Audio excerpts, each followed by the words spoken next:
Hello. We continue with this very great series on purpose and passion. Today we're going to be looking at I need to clear my throat to be able to talk and explain stuff about this colossus I'm going to mention now. This woman, I think she should walk in her prints, her fingerprints should be on the Walk of Fame, and she should also be on the Hall of Fame too. I think she should be in all the best halls of fames anywhere that has to do with economics, that has to do with project management, that has to do with public service. She's one of the greatest. She is one of the greatest. She's way, way up there. And thankfully, she happens to come from Nigeria. So fasten your seatbelts as we're going to talk about this very, very great woman. I guess some of you are already beginning to reason and think, who could this be? I'm talking of no other person but the great Ngozi Okonjo-Iweala. Whoa, I guess you all know that name. Ngozi Okonjo-Iweala was actually born in Ogwashuku Delta State on the 13th of June 1954. Now she was the daughter of Professor Chukwuma Okonjo, who incidentally was also a renowned professor of economics who later became a traditional ruler. Now, Ngozi Okonjo-Iweala is actually an economist and a global development expert who will also happen to become the first woman and the first African to lead the World Trade Organization as the Director General. Did you hear that? The first woman and the first African to head the World Trade Organization as the Director General. Wow. Now, this woman was such a great woman. Let's take a look down her exploits. And, actually, Ngozi Okonjo-Iweala was a graduate of the Harvard University, where she graduated in 1976. She graduated in economics in 1976, and guess what? She graduated in magna cum laude. That was the beginning of everything. She graduated with a magna cum laude. Now, in case you're asking what's a magna cum laude, that's the highest level of academic achievement of a student. This is where students graduate with a GPA of between 3.9 and 4.0. Now, this was what she graduated from the prestigious Harvard University. This was what she graduated from the prestigious Harvard University in 1976. Whoa. She went on to further education at the Massachusetts Institute of Technology, where she studied regional economics. She had a PhD. She graduated with a PhD in regional economics and development in 1981. Now this woman, she's an academic colossus. Now she has various career highlights. I just love her. I'll tell you why I love this woman especially. I'll come to that point.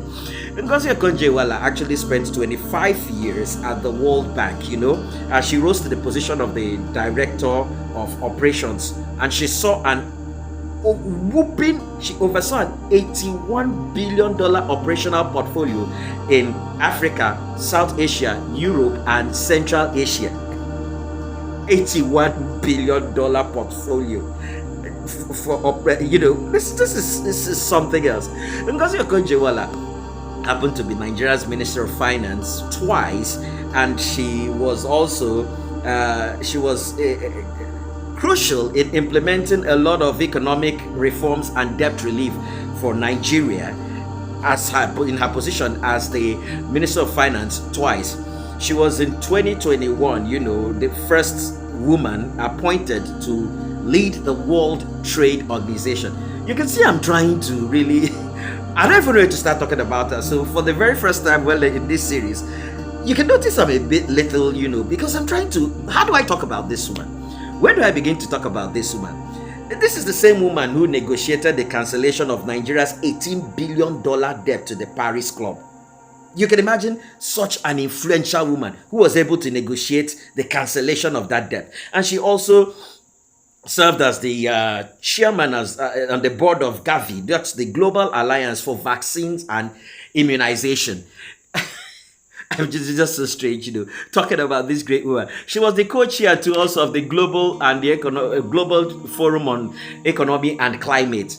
Do you know that she holds 15 honorary degrees from 15 notable institutions worldwide? This same Ngozi Okonjo-Iweala, and she's this is the one I love very much as a motivational speaker and life coach. She was recognized as one of the world's top thinkers by the Foreign Policy magazine in the year 2012. Ngozi Okonjo-Iweala's passion is inspiring a new generation of girls and women to pursue careers in economics and public service. The reason why I said I love Ngozi Okonjo-Iweala so much is because she happens to be my auntie, because she's actually married to the village, just close to my village, and from Umuahia here. That's why I'm also known as the Umuahia man. And she is the talk of her community. She's the talk of Abia State. Now, this woman did so many great things in her community. She changed the face of her community all around, provided employment to a lot of unemployed youths, did so much in her community. We as a people in Ohoho are actually very proud of Ngozi Okonjo-Iweala. We love her so much. She's such a role model. You can see what her passion has led her to do as a woman. This brings me to think sometimes, what actually is the passion of some of our young ladies nowadays? Dancing naked on social media, coming out on social media to drag people, insult people, do all kinds of things, become errats on social media. I don't know what some of the young ladies, what her passion is, what your passion is today.